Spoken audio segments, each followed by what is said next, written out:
What's up YouTube, Webberz05 here, coming at you today with Q&A number 7. Now before I get into the Q&A, I just want to do my shout-outs as always. So today's shout-outs to, and as per usual, complete apologies if I completely bodge up this name pronunciation.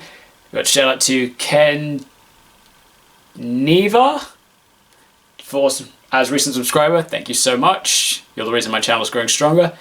Now today's Q&A, I've got 3 questions.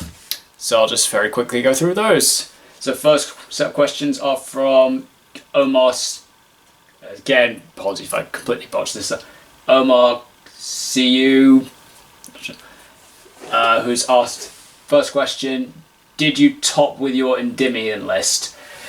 Now, I briefly responded to this in the comments just to clarify what is defined as topped, and he's responded with top 1 through 5.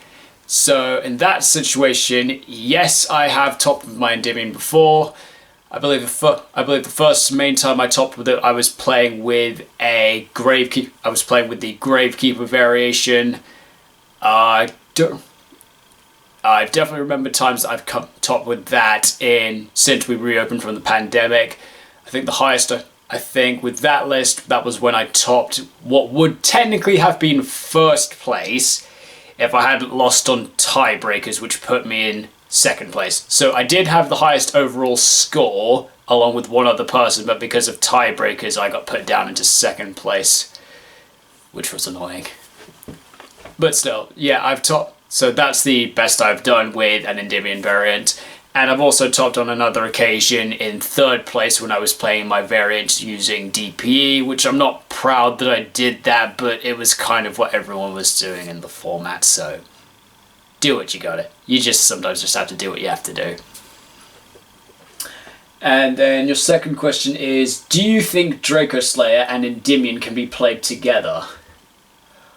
That is a very interesting question. So for the moment, I've essentially just been looking at Draco Slayer as a pure build for when I'm planning to build it. Because now, for the idea, like lots of pendulum decks that essentially don't restrict you in your summonings could very easily be mixed together. And Draco Slayer and Endymion is a good example of pendulum decks that don't restrict your summoning. So I could very easily see those two being played together. I mean, lots of pendulum players find ways of doing things like this. I'm sure somebody somewhere has started coming up with an idea for it. I currently don't have one. For the moment, I want to try the Draco Slayer build pure, get used to the way it plays first, and then probably after I'm used to it, I'll start thinking about, okay, how can I mix this with something to make it a bit more interesting? So once I'm more used to it pure, I might probably have a go at merging it with Endymion, because also, to be honest, at the moment, Endymion's really just dropped in power. Endymion's essentially just been power crept over the past few formats, so it needs something to give it that push, and maybe Draco Slayer will be the thing to do it. But for the moment, just want to play Draco Slayer pure. But it is definitely an interesting idea, and I will certainly have a think about it and then get back to you once I've figured it out. And then last question I've got is from my good friend Dark Patrician 84, who has asked me, what are your thoughts on the original Endymion Monsters? More specifically, Crusader of Endymion, and one of my top 10-20 favourite spellcasters, Endymion the Master Magician. So when I first started playing Endymion, I was thinking of trying something with Endymion the Master Magician in it as well, using a combination of, it was Foolish Burial and Foolish Burial Goods, just as the ability to rotate any spell card. It was just something I was thinking about. But after a while, it's like, for 6 spell counters to summon it back and then recover it's essentially using 6 spell counters to rotate for a specific spell card. And naturally I had to have both the ways of milling both the spell I want to get and milling the Endymion, because this was like pre-Magician Souls, so we didn't have like an easy method of doing it.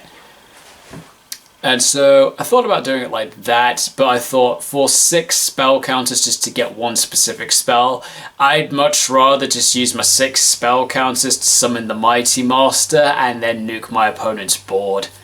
So essentially, it was a fun idea of what I tried, but he's just power crept by his retrained pendulum form, so he's interesting, I'll say, but just kind of been power crept.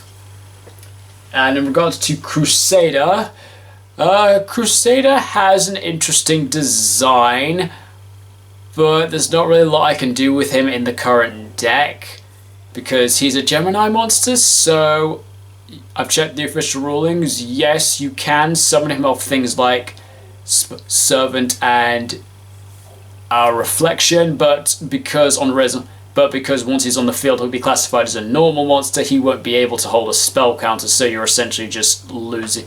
So you're essentially just using spell counters to get an extra monster on the field, and you don't. And for what his effect is, I don't really want to waste my normal summon on it. I mean, I could potentially see it being an option if you're playing like a Gemini-centered version and you've got that fusion monster for Geminis that makes them have their effects straight away. I mean, if we could have a way to turbo that out easily, maybe I could consider it, but overall, probably not something I'd want to look into using.